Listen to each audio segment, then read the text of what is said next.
So today we wanted to talk about annual rate increases, which I know that it's a topic that many of us have talked about many times and yet still feels unsolved. For those of you who were on this call last month, we did, it was actually, I thought, really interesting to see Bodala and Sky Analytics and look at their offerings in the analytics, data, benchmarking space. And I thought, and we hadn't had a chance to follow up since then. So I thought for today, we might be able to incorporate some of the feedback from that into whether how others and might be using data from tools like the ones we saw to inform their rate increase processes. I remember when I started out as a legal ops person too many years ago now, my manager saying, you need to solve the annual rate increase process. You just solve it. It was like, throw up the hand, just figure it out, and then turn and walk away. And at the time, I remember thinking, what's the big deal? They send you a rate, you just look at it, say it's great, and move on. Of course, now fast forward to today, I realize that it's much more complicated than that. So hopefully we can kind of talk through some of the pain points and ideas that folks have been doing. Are there any other topics that folks wanted to cover on this call?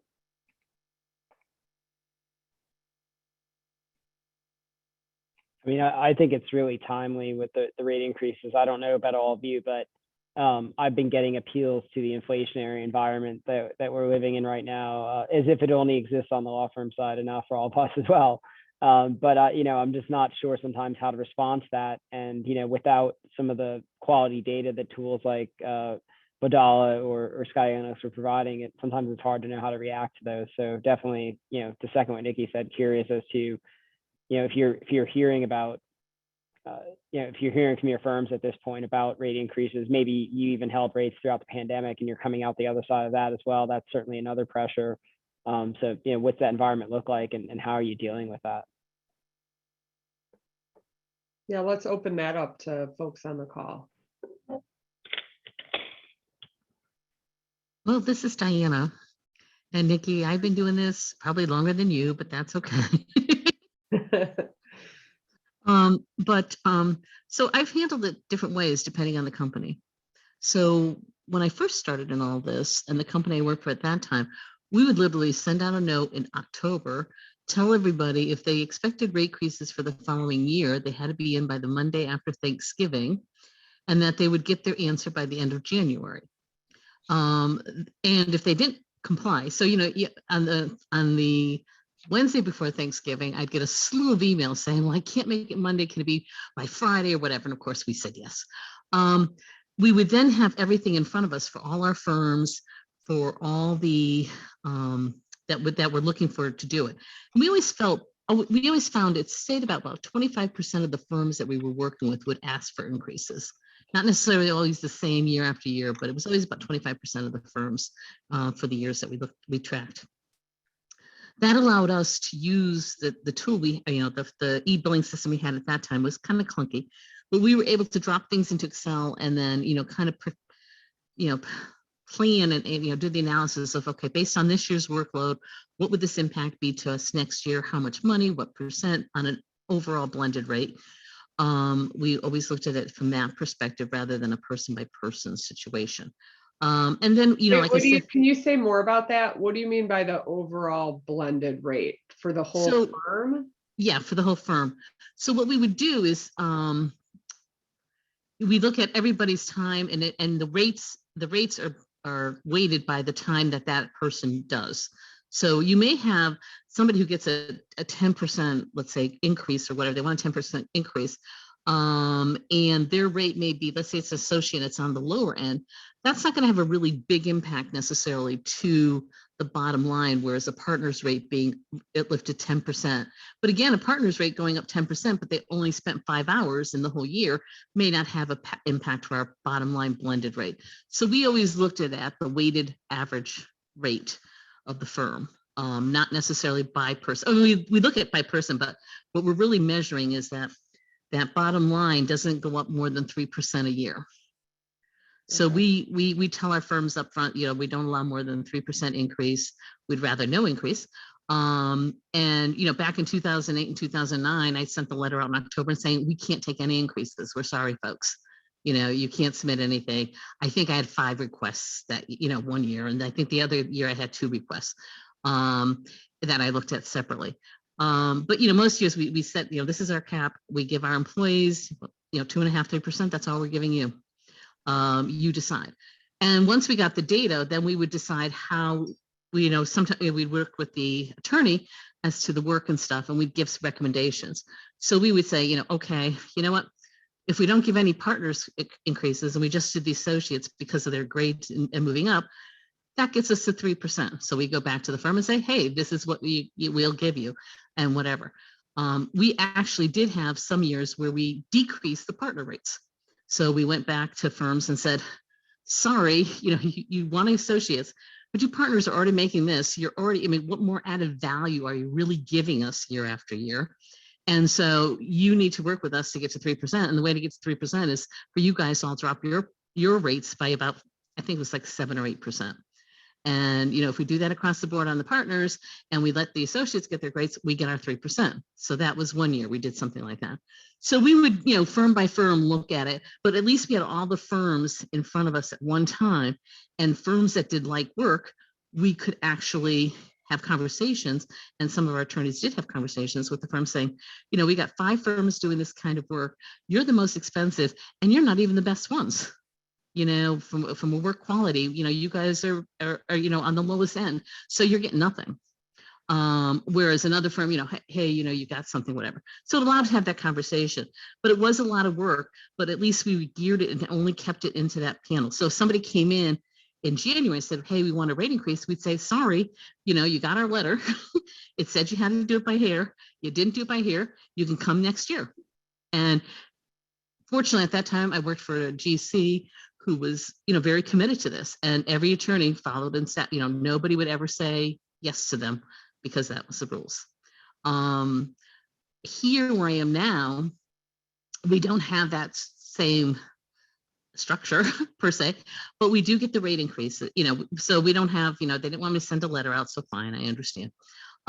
So we do get the increases. They start coming in probably December, and probably until about another week or 2, we should be the end of them in general. But they come in again. I notice here it's only about 20 to 25% of the firms that even ask, and we do the same type of analysis. So our e-billing matter management tool allows us to run reports that look at fees and hours, and by attorney, we just drop into Excel, add the new rates. We do that weighted average analysis, and depending on those results, we will, determine what our counter offer is going to be, if there's going to be a counter offer.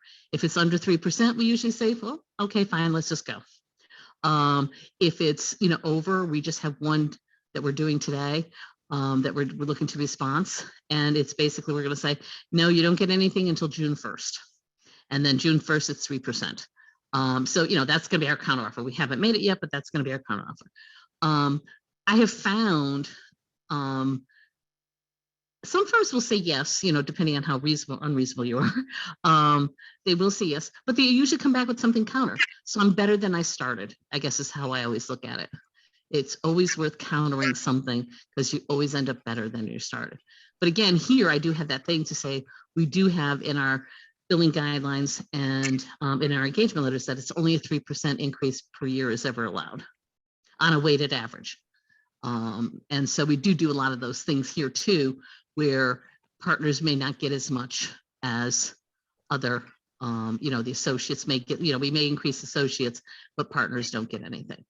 And then the other thing we do take into account is, and we've seen this over the last 2 years, and some of you probably have seen this too, we have noticed that the work is being probably more appropriately pushed down to associates or seniors. So partners, our partner time, our percentage of partner hours has been going down versus what the associate hours were in some of our firms. And And that's one other thing we look at. We look at, last year you told us if they came in last year you told us you were going to do X. And now with actuals, the real actuals, we see Y.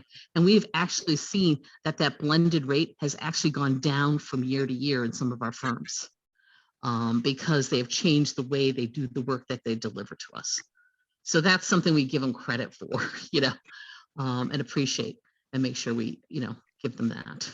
That's really, really interesting.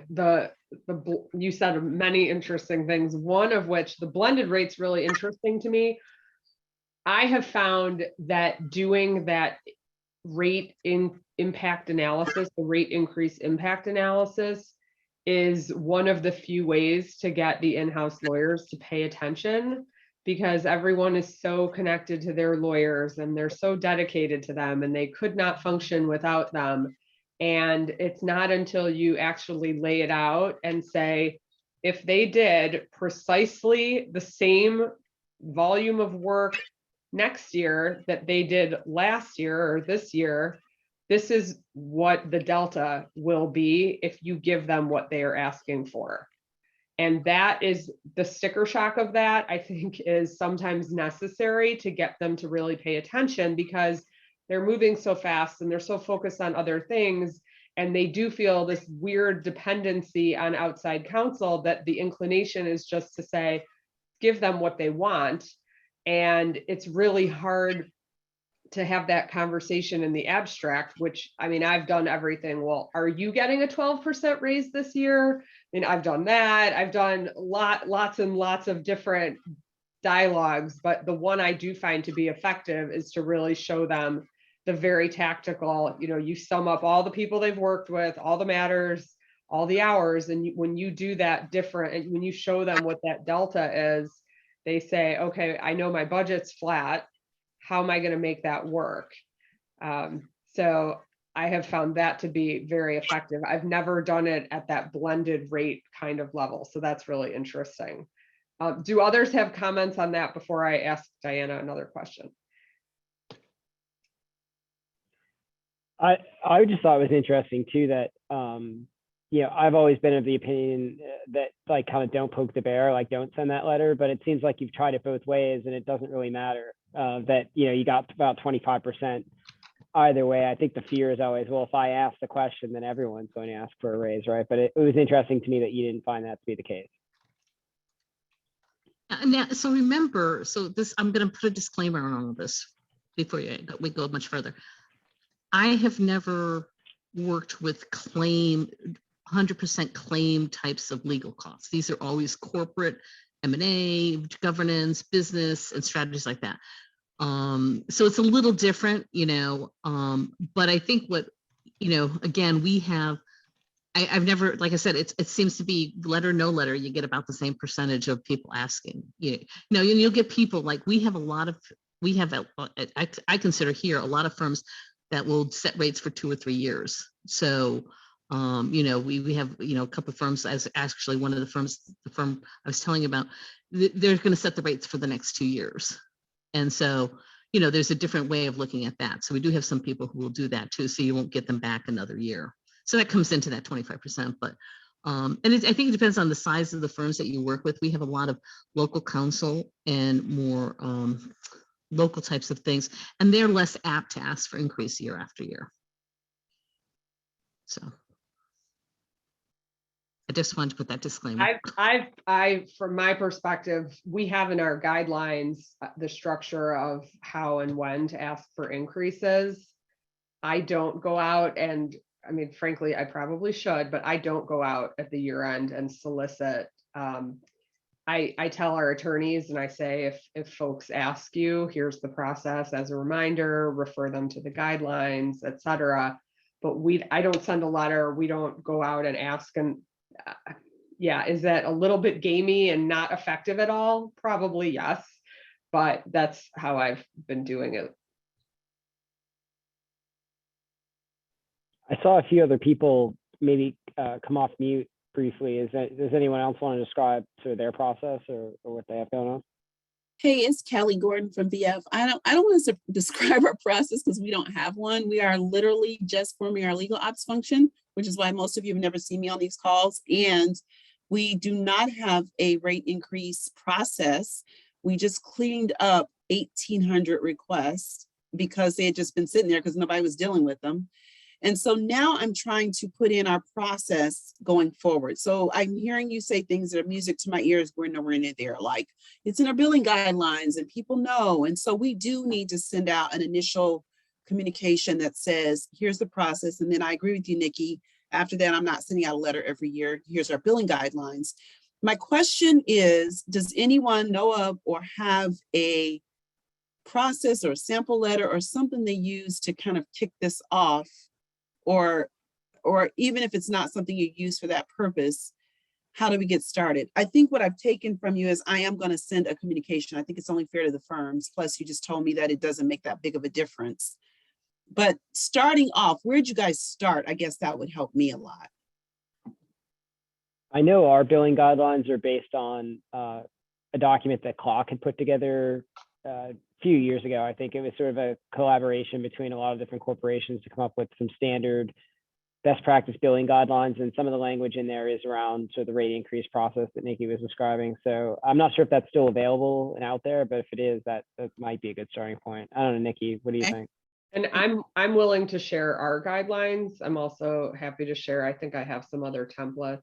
So I would be happy to send those to you, Kelly. No. Okay, great. I'm gonna stick. I know it's on the invite, but I'll also stick my email in the chat, and we'll look forward to hearing from you. Thank you.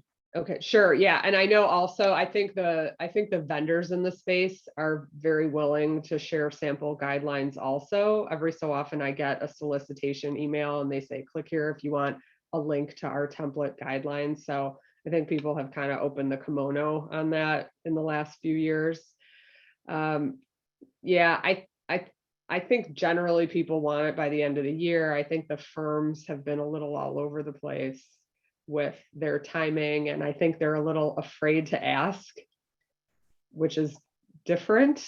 Yeah. And one more question quickly. I'm assuming that those of you who say you do it on this sort of October to December timeframe, that your fiscal year ends in December. If for our fiscal year ends in March, and we're thinking of doing this more in line with our fiscal year, anybody who has a fiscal year like ours who does anything different?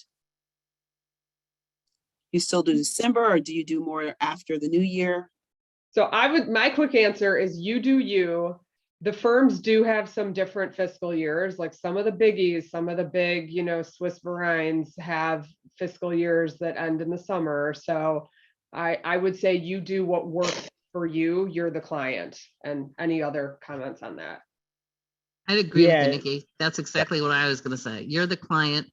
Follow what's best for you. You may get some pushback from some saying, well, my year ends here. We have to set rates as of January 1st.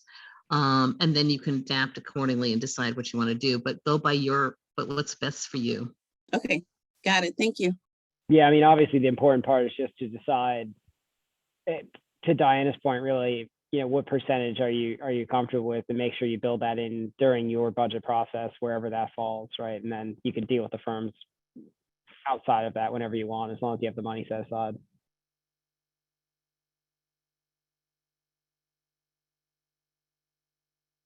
Do others have a similar percentage tied to that they've documented or put in their guidelines or put in a letter like Diana was talking about? Nikki, we don't, but I do love the idea. And it's something we're going to consider moving forward. And I always started Diana's counteroffer idea is brilliant too. We've never done that before. So I would love to hear more about that. So yeah, that's great. There's no much more fun than counter offering, let me tell you. Diana, how is that received by the firms? Are they usually pretty open to negotiating with you? Okay. Yeah, and I found it's more and more, because a lot of, especially the bigger firms, they now have financial people on their side. Yeah. I mean, when I first started all this, you guys were, a lot of you will remember, when we first started in this whole thing, firms didn't have financial people. They were clueless. I mean, they didn't even know if their invoices were going. That just blew my mind. They never invoiced you for things, until they needed money, and then they invoice you. Just I couldn't understand. So I have found that as more of these firms have now financial people, they're more willing to, and you can have a good conversation about it. Now, other things you need to take into account is, are they giving you some kind of discount off the top of the invoice, which we do include that in our analysis. But some firms will say, we have some firms that give us these really, I think, decent discounts off our rates, off their rack, quote unquote, rack rates, whatever they may be. But, and that was from and carried over from like 6 years ago, before I even got here, where we were spending millions of dollars with these firms. We're not only spending hundreds of thousands, even maybe 100,000 with these firms, and they're still giving us those discounts, which is, to me is amazing. So, if they ask for a little bit more, I take that into account. Well, we're still getting a really good discount. Let's not rock the boat. Let's give it to them. Maybe they want 5%. Okay. And, we're not giving that much business. That impact isn't so great, knowing what else they're doing. So it's being able to understand that whole picture of the vendor, of everything they're doing for you. And just to be clear, why we sent the letter out, when we used that letter thing, was I had found the first year I had been doing this, those increases came in throughout the year. It was like constantly you were making decisions about this, that, and the other thing. And to me, that was very inefficient. And again, I couldn't compare what firm A was giving me versus firm B, because A came in January and B's didn't come in until June. And so it's kind of like, I'm trying to wedge this. So that's why I determined to do the letter after my first year going through the nightmare. And so I said, if I do a letter, I know it's only 6 weeks, 8 weeks that I have to worry about this. We can be done, overdone, and we know what we're doing. We don't have these things coming in throughout the year. So that was the only reason we did it. Not really for anything but that. I was going to add to the conversation on the pushing back on the law firms negotiating. This year, we actually had a really good conversation with our top bill rate firm of, hey, listen, guys, like we have 2 other firms that do the same work as you guys, and they brought their pricing person to the conversation. So we were on with their relationship people and their pricing person, and we just told them, we had presented a counter proposal, and then we had a call about it, and I said, listen, feel free to come back to us with another option. We put something out there, and feel free to come back with something else, but here's the deal: you're more expensive than the other firms that do this work and that we hire more often, and you've got the highest rates of anyone. One of the partners on the phone was not too happy to learn that he was the highest rate in our e-billing system. And so I offered, though, basically for them to come back with an alternative. What ended up happening was not only did they come back and agree to what we had proposed, but they also capped that, brought down that partner rate who was at the highest in our e-billing system. They brought down his rate and said they were going to cap all their partner rates at a certain level. So they actually gave us more than we had even asked for. And we still have, significant discounts with these firms too, because they're on our preferred panel. So, and, they're like, okay, we're going to go back and have our pricing, folks, figure it out. And so we've had a lot of great success when we do counter proposals or, push back on them to reduce the increases.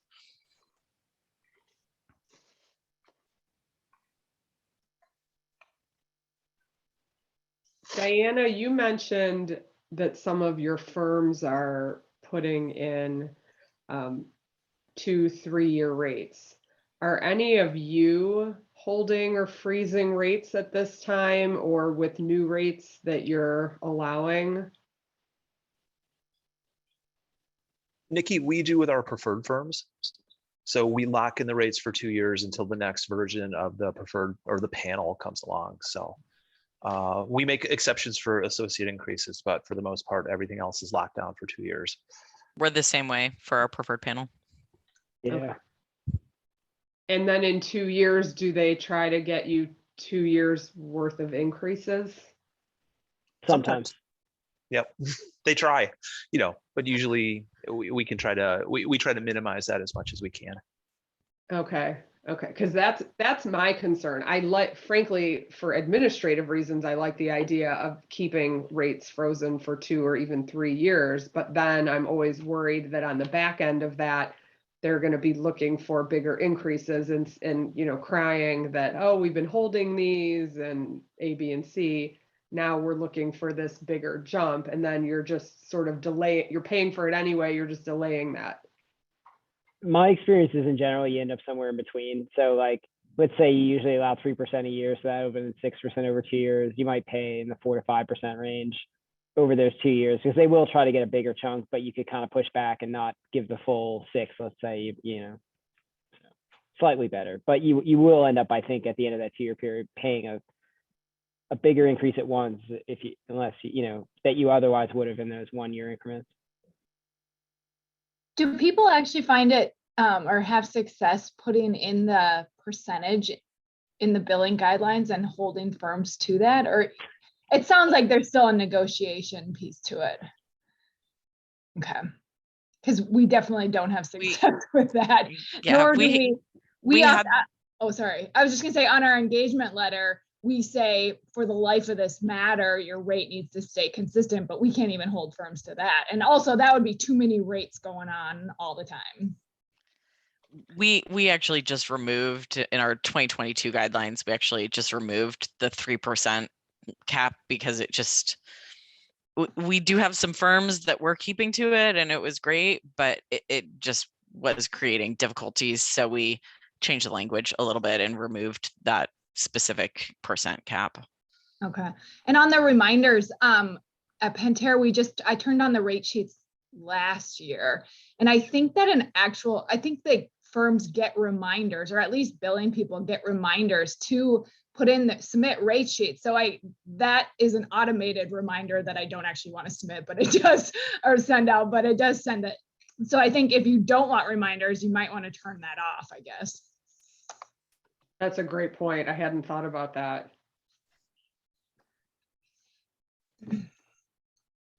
Yeah, we have a lot of bad behavior. A lot of our firms just submit rates on a matter when they're ready to invoice, and they don't submit rate sheets. So now we've been going kind of round and round, which is, that's great. You need to bill us. Oh, there's no rates for these timekeepers. Now submit a rate sheet. Too much delay in that process. It's terrible. Yes. It's not what we want, but it's what happens. So we're trying to correct that behavior. That's a tough one. Do you reject then and say submit? When we first turned rate sheets on, I was rejecting and say, please submit via rate sheet. But it's hard when it's mid-year to not have, when a new matter gets open and you bring on new people and then they're not submitting a rate sheet. Yeah, and you don't want it. It's also hard when you don't want to delay the process of the invoices, the review, the approval payment, all of that. Yeah. Yeah, we probably need to take a harder line on it. And see, we do just the opposite almost. I think that what you guys are saying, we only want them to submit rates for those who are actively working on our matters. We don't want their peripheral people or other people that they have in their firms in our system or as active. And it kind of, there is a delay, Nikki, in a way, but when they go to submit their invoice, they will get that this person's not there. Please submit a rate request. And, maybe in 24 hours, we have them there and they resubmit the invoice within 24 hours. So and the way we have it set up, it's not so much of a delay, but we kind of don't want the firms. Some firms do, they'll send us, 100 people and we're only using 3 people in their firm. And we'll reject the 97 and say, they're not active, so we don't care. And we'll only accept these 3. Yeah, I do that too. And if they Okay. if they billed no hours last year or like less than 3 or 5 hours, I reject it outright because they'll come back and complain if they are about to do work on a matter for those rates. Yeah, because it just messes up the data and it's horrible. And I don't know, does anybody ever do this? So we do quite a few, especially in litigation. we will, some of our litigation firms, we'll tell them, no, you don't get an increase, but if you need this increase for any new matter we open with you, we'll allow you that in additional dollars or something additional. So we kind of hold them flat to what they're currently charging us for any open matters. And that if a new matter comes along, then we'll consider their rate increase at that time. But It's don't another you thing that then we do. have, don't you then have so many different rates happening at one time? Not really. I mean, so, okay, so let me put in perspective, we're not huge. I mean, our, I have one litigation attorney, folks. Mhm. And we don't spend hundreds of millions of dollars. And, I know some of you firms, just by the size of you guys are spending way more than we do. So I think we have that luxury that we are, I have only 87 firms this year. I think for 2021, we were down to 87 firms. And so, if you think about it, it's really not that much compared to what you guys are all faced with. So put it Well, that I in don't have hundreds of millions either, but I do, when I'm accepting new rates on new timekeepers, I do go back in the timekeeper history to determine if we've ever accepted that rate before. And if we have, I usually accept it on other matters. And I'm curious how other people are doing that. For that timekeeper or for a new timekeeper? Well, I don't know, firms sometimes will put in new timekeepers, but they're not actually new timekeepers. And so but I find them in the history of the timekeepers in our database. And so sometimes it's matter based, sometimes it's timekeeper based. But if I ever see we've accepted a higher rate or the rate that they're currently submitting in a past matter or an existing matter, I usually accept it because we've accepted that rate in the past. I mean, I've done it before, but it becomes a challenge to manage, like you're pointing out, Brenda. One way I have seen it managed is some of the e-billing systems have like an AFA module that will let you set matter-based rates. So you can, if you have like a few big open litigation matters, you can set those to specific rates and then update the actual timekeeper rates that kind of manage everything else to the new rates. So that some systems have the flexibility to do that, but I agree in general, I try to avoid it just because it makes it overly complicated to manage. We have a lot of matters at Target, and we ran into that same issue because we used to have a life of matter lock, and we had so many rates. It was really difficult for our lawyers to keep track of what was what. And so we did some analysis and actually went back to our key firms and said, we'd like to get away from this. And they don't like it either, having different rates for different timekeepers. So we did some analytics and found out like what that would be worth in a discount, so what freezing a rate for matters would be worth. And so we just agreed between the firm and us that they would add like 8% more to their discount, so that we could just have one rate for all timekeepers, because it just became too difficult to track.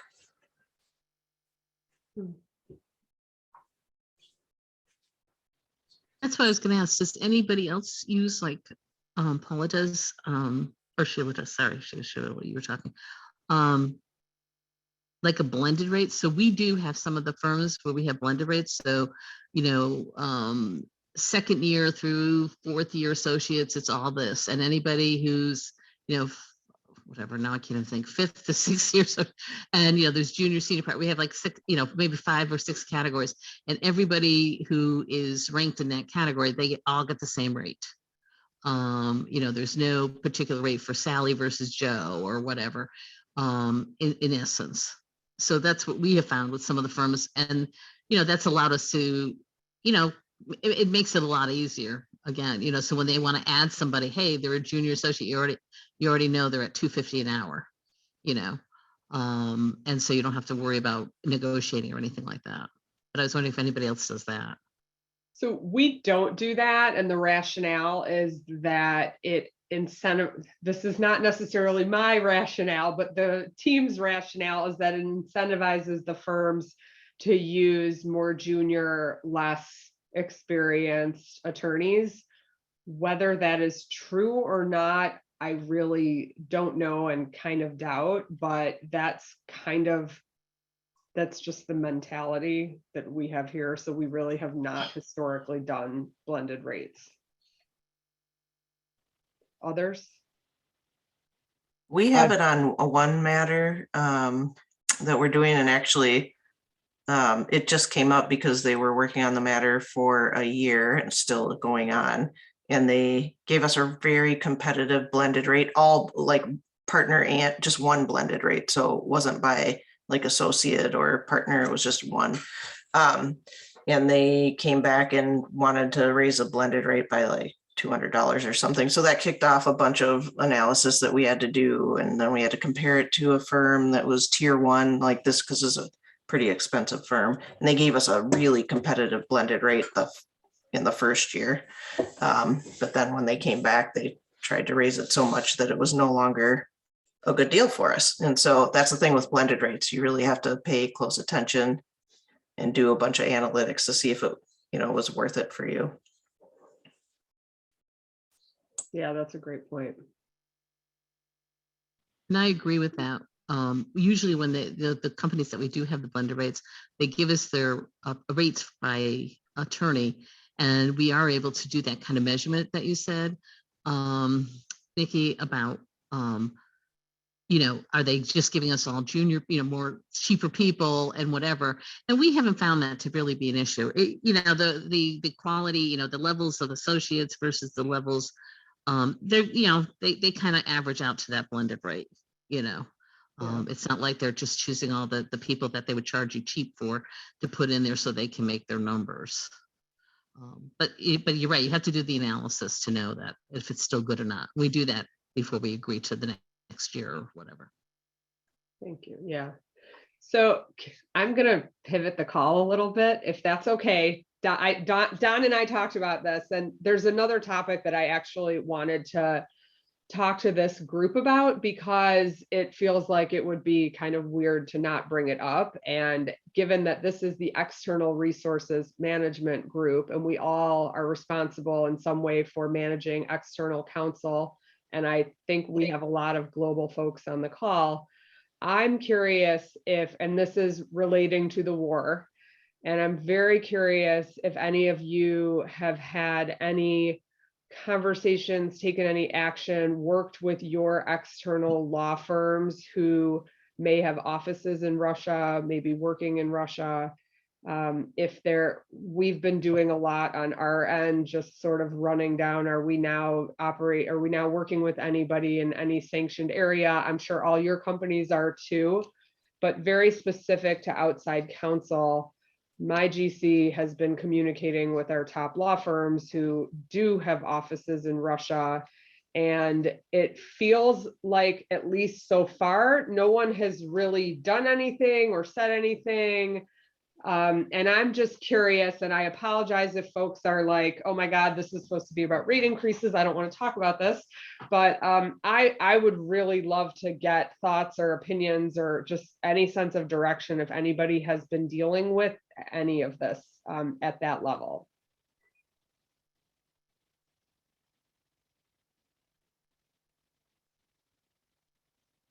Nikki, fortunately, not yet. Well, that's not a bad thing. Yeah. Okay. Yeah, it hadn't really occurred to me either. We're a US based company, 99.99% of our stuff is here. So, but that doesn't mean there may not be impacts that I'm not thinking about. So it's certainly something I'm going to ask about, but haven't yet. Yeah, I mean, I will say we don't operate in Russia or Ukraine, but we do operate in a lot of other countries and in a lot of Europe. And our GC is mulling over how much pressure to put on our law firms who do have offices in Russia.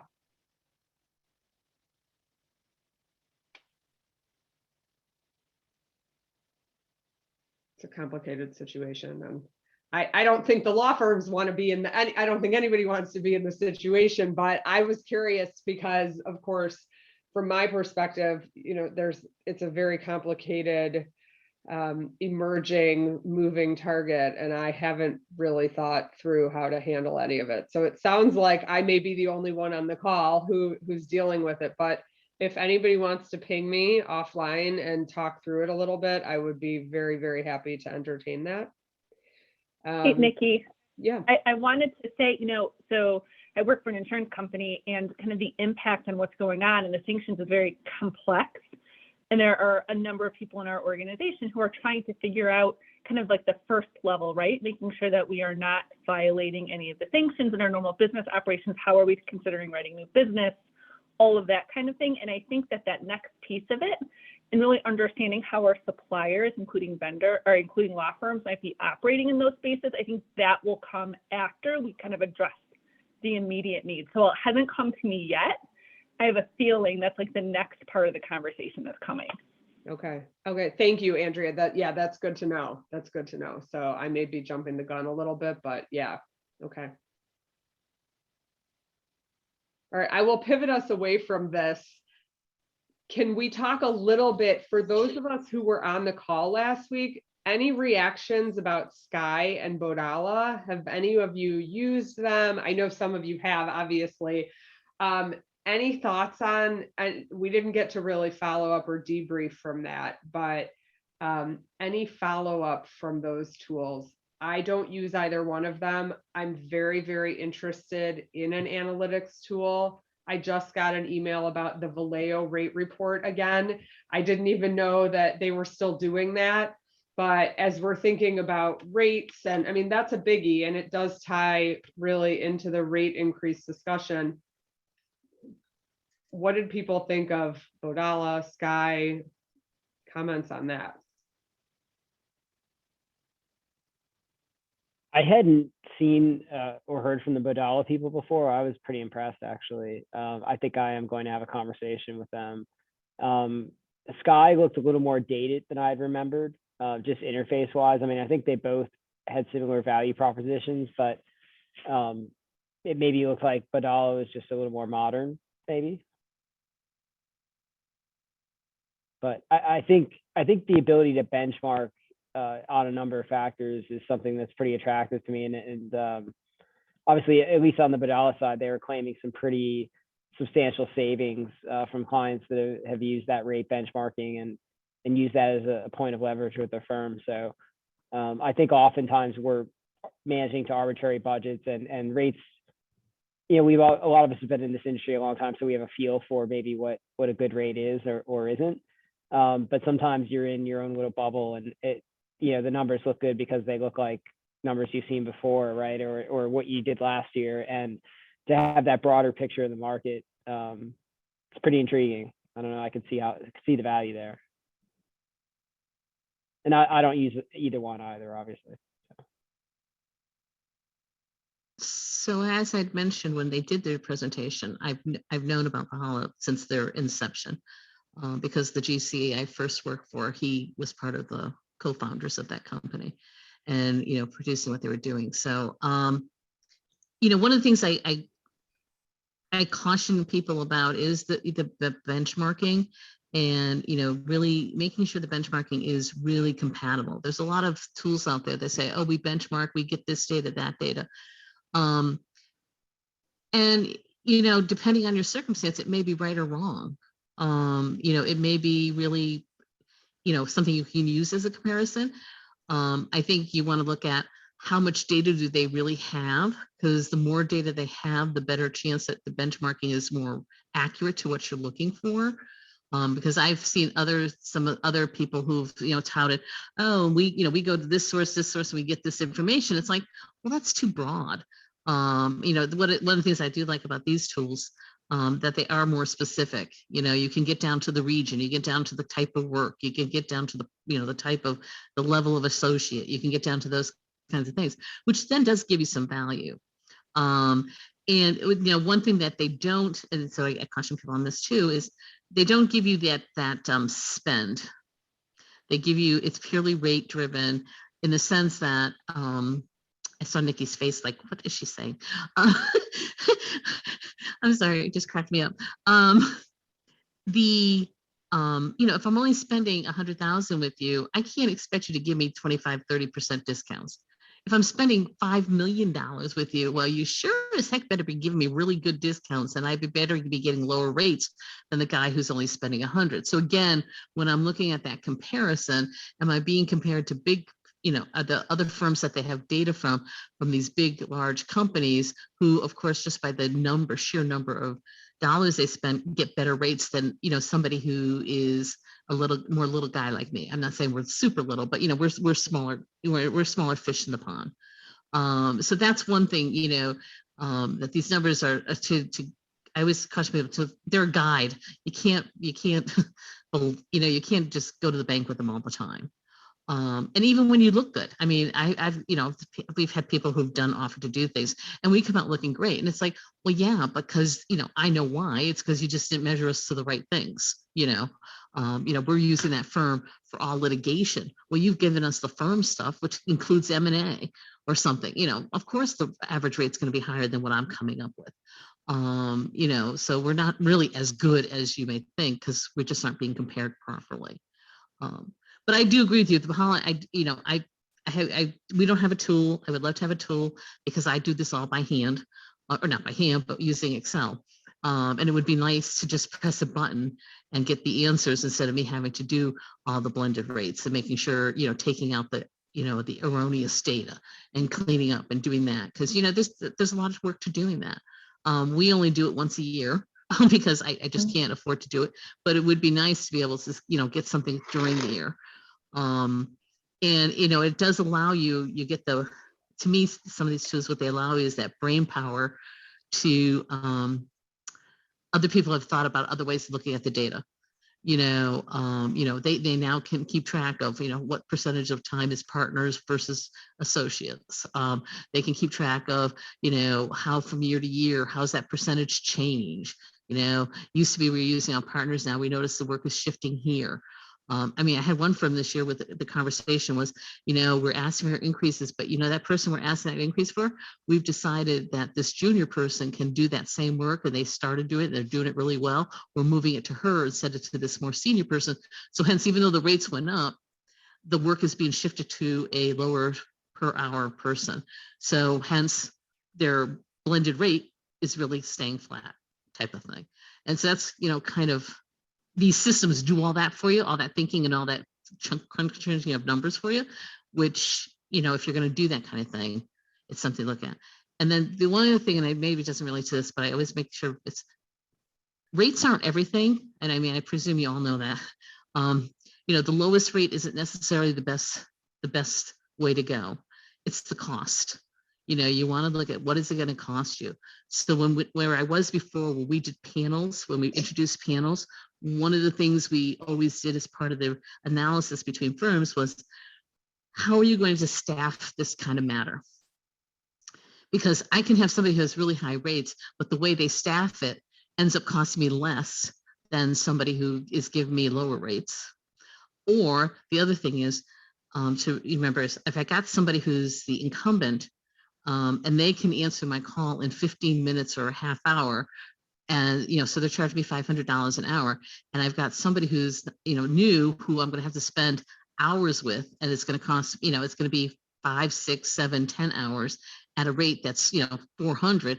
I'm now costing me more to go to the lower rate person, because the true cost is what we really should be looking at. So that's the other thing I caution, because I've seen a lot of people go, well, we'll just go with the lower rate. Well, that may not be the right place to go. Let's look how they're going to man the matters. Let's look at, what time are they expecting? Because you may find at a higher rate, it's less time, hence the cost is lower. Yeah, I wish I had a very easy way to just, and my e-billing system has this, but for some reason it gives you a very, very wide range in their benchmarking information. So I wish I had a good way of, in a particular city or country, to just go in and say, what's the average rate for that? I've used that Vallejo report in the past, and it's actually really easy and really helpful. And I feel like we've complicated things in a way that it's almost hard to just get at a very specific question. If I'm hiring a law firm in Calgary and I want, a mid-level lawyer approximately what should that cost me? It seems very easy, and it's because I need to be able to say, yes, that's about right, or that's consistent, or you're way out of whack, that's a no. I don't, like Don said, we do get into this, we feel like we kind of just have a sense of things, but it would be a lot more helpful to just have a quick, easy way to do it. I think that the tools get you there. I think they seem to have that, but not having, I've seen demos many times, not having lived it day to day, I wonder how much use I would really get. Yeah, so this is Christine from TransUnion. We actually started using Badala in November, but not for benchmarking. We wanted to run our legal tracker data through Badala for our largest law firm who handles individual consumer litigation. And what we ended up finding were abuses in billing practices. And by that, I mean, they were able to identify timekeepers who consistently billed more than 15 hours a day, or partners billed over 300 hours a year, or like the number of timekeepers per matter. I mean, some of these small individual matters, they put 7 timekeepers or more on them, and it really didn't warrant that. And so we started putting limits on hours per day and hours per year and number of timekeepers per matter to limit our costs. It was really more of an identification of abusive billing practices. That sounds like good value then, though. Yeah. Christine, are you using their RFP that's embedded too? We tried using it. It did not work for us. The RFP in their tool is really more matter specific. We tried to run a trademark and patent RFP through their system, and it just was very clunky. It wasn't really built for that. So we didn't find that very useful.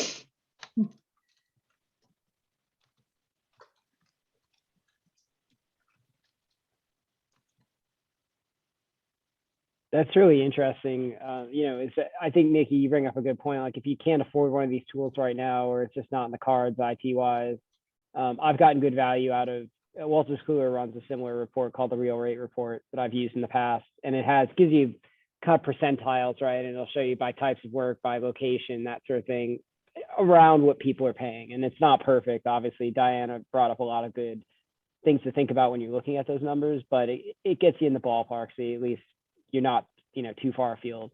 But Christine, that's really interesting, and stuff like that makes me really angry when I find it like that. We always talk about this trusted relationship, and then you've got people, I don't know if it's always intentional, but it feels like they're taking advantage of the situation, especially at scale, and it's just not, I don't know. How do you come back from that in a relationship? Like, in that situation, did you sit down with the firm and have a discussion, or like, how did that play out without giving away too much? Yeah, we actually did sit down with the firm, and we identified, we obviously, there were lots of things that Badala identified. We came back to the firm with like the top 5. And of course, they tried to counter argue, what we were saying, but it bore out in the data. Like, it was really hard for them to argue with the data. And when you're reviewing these invoices one by one, like 0.1 here and 0.1 there doesn't look like a big deal. But when a timekeeper is charging 0.1 over 30 matters over a day, that adds up. And those were the things that we were identifying that we would not have otherwise have caught, like using Legal Tracker. I think he gets it now, and I think the firm is trying to improve, but it really did kind of harm the trust factor that we had built within that relationship. It was a firm that we've been working with for over 20 years. So we had previously gone unchecked. The legal operations function at TransUnion is rather new, and so we just started doing this. And they were caught a little bit off guard since we are now looking at their invoices more closely and scrutinizing their matters. But I think it's just going to be, we have a new GC. It's just going to be a new type of relationship with them going forward, given the scrutiny that we're putting on their invoices. I think you raised another good point too, and I believe we may have talked about this last call, but the date is great, but you've got to have the stomach to do something with it too, right? In your situation, you've got a firm you've worked with it for 20 years. There's lots of lawyers who are probably, you know, within your own firm who are going to push back and say, you know, these guys are the best. We can't do without them. That whole song and dance. But like, the date is one thing, but if you're not willing to act on it, why don't even waste your money getting all these cool tools, because you might find some uncomfortable truths that you've got to deal with. Absolutely, yeah. Yeah, and we have the backing of our GC and our SVP, so that certainly helps. Thank you. Yeah, that's very good info. We, before I joined, my GC had done a similar exercise. He brought in a consultant to do an analysis and had similar findings that then we incorporated into the new outside counsel guidelines. So across the board, not just specific to one firm. We only have a minute left. Any other comments before we close out? Next month, what we typically would be doing is going to the ACC exchange. And so since that's not happening, we will have this call, and the thinking is to talk about planning for next year and the different topics that the group will want to have. So looking forward to next month. If anybody wants to talk to me about any of this offline, please reach out. And thanks very much for the discussion today. Yep. Thank you all. Have a great Take care, afternoon. everybody. Thanks, everyone. Thank you. Okay. Have a great day. Later.